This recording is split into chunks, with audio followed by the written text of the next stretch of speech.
और GTL infra में लाखों लोगों की तमन्ना रुक ही नहीं रहे कमेंट सर जीटीएल में वीडियो बनाओ।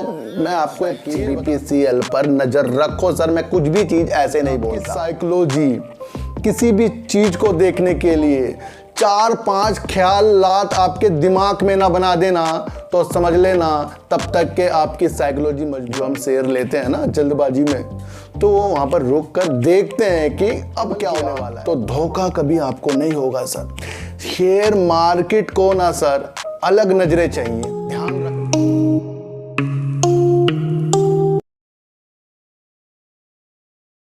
नमस्कार, मैं स्वागत करता हूं आपका अपने ही चैनल पर जिसका नाम है सार्थक बाजार से।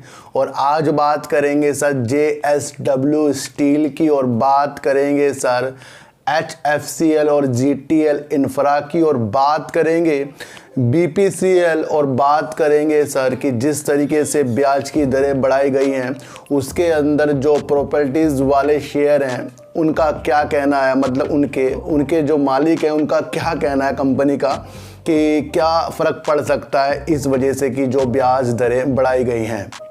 तो इन सब की बात करने से पहले सर मैं आपको एक चीज़ बता दूं कि जिस तरीके से मैं आपको कुछ भी बीच में ये जो चीज़ बताता हूं ना जो आपको मोटिवेट करती है, ये सारी चीज़ों से बहुत इंपॉर्टेंट है। कुछ लोग इसको हल्के में ले रहे हैं, लेकिन जो जो चीज़ें मैं आपको बोलता हूं ना सर, उस चीज़ों को अगर आपने अमल किया तो धोखा कभी आपको नहीं होगा सर। शेयर मार्केट को ना सर अलग नजरें चाहिए, ध्यान रखना। जितने भी ये बड़े बड़े खिलाड़ी हैं ना इसके अंदर, सबकी अलग नजरें हैं देखने की। जो चीज हमें दिख रही है ना उसमें वो कुछ और देख रहे हैं, ध्यान रखना। जो हम शेयर लेते हैं ना जल्दबाजी में, तो वो वहां पर रुक कर देखते हैं कि अब क्या होने वाला है। तो हर चीज में हमें अलग दृष्टि बनानी पड़ती है, ध्यान रखना। जब तक कि आपकी साइकोलॉजी किसी भी चीज को देखने के लिए 4-5 ख्यालात आपके दिमाग में ना बना देना तो समझ लेना तब तक के आपकी साइकोलॉजी मजबूत नहीं हुई है। एक चीज के ऊपर 4 ख्यालात आपके माइंड में बनने चाहिए शेयर मार्केट में सर, तब जाकर हम इसके अंदर कामयाब हो पाएंगे। क्योंकि जिस तरीके से किसी भी शेयर का अच्छा रिजल्ट आ जाता है तो हमारा माइंड कह रहा भाई अच्छा रिजल्ट आ गया, इसको मैं खरीदूंगा। लेकिन अगर आपके माइंड ने कहा कि वो भी बेच सकते हैं जो प्रॉफिट बुक करेंगे इसके अंदर, सोचा आपके दिमाग ने, सोचा, तो इस तरीके से 3-4 चीजें आपको सोचनी पड़ती। तो इस मार्केट को हमें अलग नजरों से देखना पड़ेगा सर। तो बात करते हैं जिस तरीके से गोदरेज प्रॉपर्टीज होगी, टाटा हाउसिंग जो भी प्रॉपर्टी का काम करता है, उन्होंने कहा है कि जिस तरीके से ब्याज दरें बढ़ाई गई हैं, कुछ भी बिक्री में यानी कि उनके जो फ्लैट बिकते हैं उसमें कोई भी प्रॉब्लम नहीं आने वाली है। ये कंपनियों का कहना है कि काम निरंतर चलता रहेगा, ये ज़्यादा कोई भी ब्याज दरें नहीं बढ़ाई गई है, पिछले बार से कमी है। इसमें हमें अच्छे बिजनेस होने की संभावना नज़र आ रही है जिस तरीके से फेस्टिवल आने वाला है। तो यानी कि गोदरेज प्रॉपर्टीज़ और टाटा हाउसिंग की तरफ से ऐसी पॉजिटिव न्यूज़ निकल कर आ रही है जो रियल एस्टेट में पॉजिटिव संकेत डाल रही है। अगर मैं कह दूं कोई और कह दे तो वो एक पॉजिटिव संकेत नहीं बनते, क्योंकि हमारी जो बातें हैं ना वो पूरे विश्व के लिए नहीं होती। लेकिन जो ये चीज़ें बोलते हैं बड़े बड़े कंपनी, इन पे ज़्यादा दिमाग लगता है, और वही दिमाग लगकर इन्होंने अपने अनुसार जो ये बोला है, ये एक ऐसी चीज़ बोल दी कि आने वाले दिनों में आपको रियल एस्टेट वाले शेयरों में कुछ भी गिरावट का सामना नहीं देखने को मिलेगा, अगर युद्ध की स्थिति जिस तरह से हो रही वो ना हो तो बात करते हैं सर JSW की। बात इसलिए भी करेंगे जिस तरीके से टाटा स्टील ने अपनी टाटा BSNL कंपनी को मर्ज करा था टाटा स्टील में, फिर टाटा स्टील के जो शेयर स्प्लिट हुए थे, तो वही प्रगति का निशान जो है एक सेक्टर पे टाटा स्टील देख रहा है कि स्टील के सेक्टर में उन्हें अच्छी संभावना नजर आ रही है। तो दूसरी तरफ JSW भी स्टील में अपनी संभावना को और ज़्यादा करने के लिए इस चालू वित्तीय वर्ष में 20,000 करोड़ रुपए निवेश करेगा, और 3 साल में सर 48,700 करोड़ रुपए स्टील सेक्टर में वो खर्च करने वाला है। ये एक ऐसी पॉजिटिव न्यूज़ JSW के लिए निकल कर आ रही है कि जो दिग्गज दो कंपनी टाटा स्टील और JSW अपनी संभावना ज़्यादा तलाश स्टील सेक्टर में कर रहे हैं, तो आपको ये जानना चाहिए कि जब इतना ज़्यादा पैसा कोई कंपनी, बड़ी कंपनी इन्वेस्ट करता है तो वो जो शेयर हमारे पास है फिर उसमें तो होल्ड हमारा बनता ही बनता है। ये आपको समझना ही पड़ेगा। तो JSW भी स्टील यहाँ से मजबूती की तरफ है और टाटा स्टील भी यहाँ पर मजबूती की तरफ है। तो बात करते हैं सर BPCL की, और BPCL की बात इसलिए भी करेंगे कि कुछ दिन पहले, रिजल्ट से पहले, मैंने अपनी एक वीडियो में लिखा था, यानी कि एक आपको चित्र दिखाया था BPCL का। मैंने कहा था कि इस पर नज़र रखो, यानी कि BPCL पर नज़र रखो। लेकिन उसके 2 से 3-4 दिन बाद रिजल्ट इतना ख़राब आ गया है BPCL का, तो लोगों ने सोचा कि यार ये सर ने लिखा क्यों था कि इस तरह कि इस पर नज़र रखो, क्योंकि कुछ समीकरणें रिजल्ट से हम नहीं तोलते, हम तोलते हैं आगे आने वाले ज़माने से। आज न्यूज़ निकलकर उस वीडियो को कंप्लीट कर रही है जो मैंने कहा था कि BPCL पर नज़र रखो। सर मैं कुछ भी चीज़ ऐसे नहीं बोलता। तो केंद्र सरकार ने कह दिया है कि वो जो अपना निजीकरण BPCL से करना चाह रहे थे वो उचित समय पर कर भी सकते हैं। आपको ये जानना है कि जब ये न्यूज़ निजीकरण वाली BPCL से जुड़ी थी तो आपको BPCL में तेजी दिखाई थी। और दूसरा उदाहरण, जब आपको 4 बैंक प्राइवेट होने की न्यूज़ आई थी, उन्होंने भी अपर सर्किट मारते हुए आपको दिखाए थे सर, क्योंकि प्राइवेट की न्यूज़ ही एक ऐसी न्यूज़ आ जाती है जिसमें हम सोचते हैं कि अब कुछ अच्छा होने वाला है। तो वही एक चीज़ है कि सरकार ने दिशा दे दी है कि वो इसके अंदर से स्टेक को सेल करेगी। वो 52.98% बैठता है, उसके लिए वो खरीदारी उचित समय पर देखेगी। ध्यान रखना, कभी भी उचित समय आ सकता है।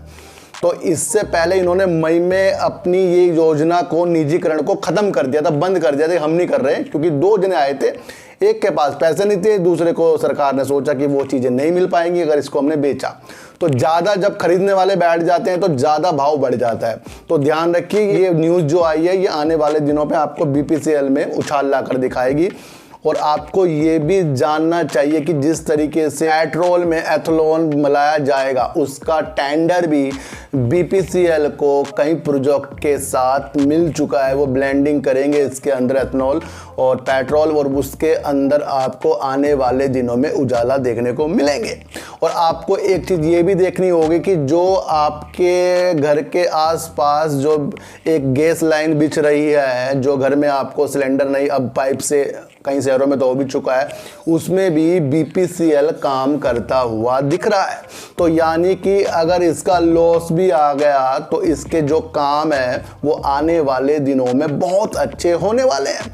और ज़्यादा से ज़्यादा आपको ये भी देखना है कि जिस तरीके से BPCL के जो पेट्रोल पंप होते हैं उसके अंदर चार्जिंग सिस्टम भी लगने की उम्मीद जताई जा रही है। तो सारी की सारी परिस्थितियों को आपको ये समझना पड़ेगा कि इसके अंदर जो एक पॉजिटिव न्यूज़ निकल कर ये आ रही है कि सरकार उचित समय पर अपना निजीकरण का जो उद्देश्य है उसको पूर्ण करेगी। वो अभी आपको जल्दी नहीं मिलेगा, लेकिन ये एक न्यूज़ है, फिर दोबारा नहीं आएगी। इसको क्लिक कर लो अपने दिमाग में, क्योंकि न्यूज़ आ जाती है, क्योंकि बाद में बताने के लिए हमने पहले भी ये चीज़ बता दी थी। तो न्यूज़ को पकड़ा करो सर। तो बात करते हैं सर GTL की, और GTL इंफ्रा में लाखों लोगों की तमन्ना रुक ही नहीं रहे कमेंट, सर GTL में वीडियो बनाओ। मैं आपको एक चीज़ बता दूं सर कि 11 अगस्त को इसका रिजल्ट आने वाला है। रिजल्ट से इसकी संभावना चेंज होगी। इस बार इसका जो रिजल्ट है पूर्णतया मैं आपको बता दूंगा कि इसमें होना क्या है। इसका एक बार मुझे रिजल्ट देखने दो। अगर आपके अंदर अभिलाषा इसे खरीदने की बन रही है तो मेरा मानना है कि रिजल्ट तक तो हमें वेट करना पड़ेगा, क्योंकि रिजल्ट ही बता देता है कि इसके अंदर जो भी ऑर्डर इनको मिले क्या उसके अंदर होना है।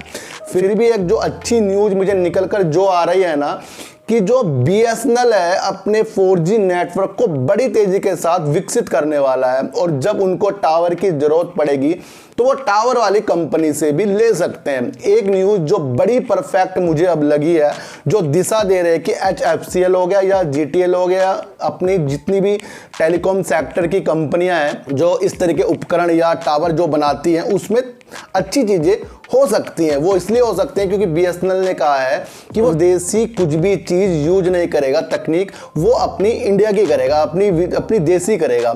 तो ये एक बीएसएनएल एक हमें दिशा दे रहा है कि ये जीटीएल जिस तरह के टावर लगाएगा और फिर एचएफसीएल जिस तरीके से फिर अपनी ऑप्टिकल फाइबर की चीज़ें ढूंढ रहा है, तो कहीं ना कहीं दिशा हमें पॉजिटिव मिल सकती है। लेकिन वो सर एक रिजल्ट के साथ ही मिलेगी जब इसका 11 अगस्त को रिजल्ट आएगा। जिस तरीके से एचएफसीएल ने रिजल्ट इतना खराब दे दिया, लोगों ने दिल तोड़ लिया था। मैंने आपको बताया था कि ये अपने देश के साथ साथ यूरोप और अमेरिका में अपनी जो माल को निर्यात करने की भी प्रक्रिया में लगा हुआ, उसमें अपना प्रॉफिट देख रहा है। ये अपने 5G पोर्टफोलियो का विस्तार करने के लिए इन्होंने भी एक डील कर ली है सर। कॉम टेक्नोलॉजी के साथ इन्होंने अपनी 5G पोर्टफोलियो को विस्तार करने के लिए एक दिशा दी है। सर आपको पता है 5G आने वाला है और 5G से पहले इसने एक डील कर ली है। ये डील से जो अपना ब्रॉडबैंड की सुविधा हो गई, जो अपने किसी भी तरीके तकनीक 5G में जो अच्छी सुविधा देगा, ये पहले ग्रामीण जो क्षेत्र होते हैं ना वहां पर देगा, या फिर जो घनी आबादी वाले शहर हैं वहां पर ये अपनी सुविधा के साथ आगे बढ़ने की सोच रहा है। एचएफसीएल के कदम को बता दूं अच्छी की तरफ है। और एक न्यूज आपको पहले भी बताई थी कि ये विप्रो के साथ भी इस तरह की डीलिंग कर चुका है, जिसमें ये अपनी 5G के पोर्टफोलियो को मजबूत करेगा। तो चारों तरफ आपको अच्छा तो दिख रहा है ना एचएफसीएल रिजल्ट। सर इसका कुछ भी आ रहा हो, लेकिन इसका काम जो है ना 5G से जुड़ता हुआ दिखाई दे रहा है। तो मैंने आपको वही कहा था कि एचएफसीएल एक बेहतरीन शेयर आने वाले दिनों में आपको दिखेगा। और जिस तरीके से इसने अपने पोर्टफोलियो में 5G को जोड़ रहा है, ये न्यूज़ आ रही है सर, तो इसमें आपको बड़ी ही अच्छी चीज़ें देखने को मिलेगी। ध्यान रखना, वही शेयर आपको आगे जाकर कामयाब होता हुआ मिलेगा, जिसकी वजह से आने वाला क्षेत्र में विस्तार होने वाला है। ध्यान रखना कि अगर आपके पास वो चीज़ है जिसकी जरूरत मुझे भी है, और वो तभी पूरी होगी जब वो चीज़ मुझे आप दोगे, तो आपका तो ऑटोमेटिकली फ़ायदा होने वाला है। ध्यान रखना, सब कुछ इस न्यूज़ में, इस संसार में मिलेगा, पर वो दिल सच्चा और देखने की शक्ति को डेवलप हमें करना पड़ेगा। गुमराह हमें बिल्कुल भी नहीं होना पड़ेगा। तो जीटीएल इंफ्रा को 11 अगस्त के बाद एक समीकरण चेंज करते हुए हमें देखने पड़ेंगे कि क्या बीएसएनएल जो को त्याग कर देसी को अपनाएगा, उसमें किस किस कंपनियों का भला होने वाला है, ये हमें आने वाले दिनों में दिख जाएगा। न्यूज आइए तो नहीं देसी को यूज करेगा, तो इसका मतलब ये हो जाता है कि आने वाली दिशा हमें मिल गई है। अब इस दिशा को हमें खोजना पड़ेगा सर। तो बीपीसीएल भी एक बार फिर से प्राइवेट की न्यूज से ये लहराता हुआ ऊपर जाता हुआ आपको दिखाई देगा। और जिस तरीके से एथनॉल ब्लेंडिंग में भी ये काम कर रहा है, वो भी एक पॉजिटिव संकेत दे रहा है। प्रॉपर्टीज के शेयरों में आपको फिलहाल के तौर पर गिरावट नहीं देखने को मिलेगी, जिस तरीके से ब्याज दर बढ़ रही है। और आपको एचएफसीएल, जीटीएल इंफ्रा अपने कामों के प्रति ही अच्छा होते हुए दिखाई देंगे। और आपको ये जानना है कि जेएसडब्ल्यू 47,700 करोड़ रुपए 3 साल में इन्वेस्ट करेगा। ये एक पॉजिटिव संकेत दिखा रहा है। तो सचेटी को आटा दीजिए, गाय को रोटी दीजिए और अपने बच्चों को ज़्यादा से ज़्यादा प्यार कीजिए, क्योंकि बच्चे ही आपकी मासूमियत से किस्मत पलटेंगे। तो फिर मिलेंगे आपसे नई वीडियो के साथ, जब तक के लिए नमस्कार।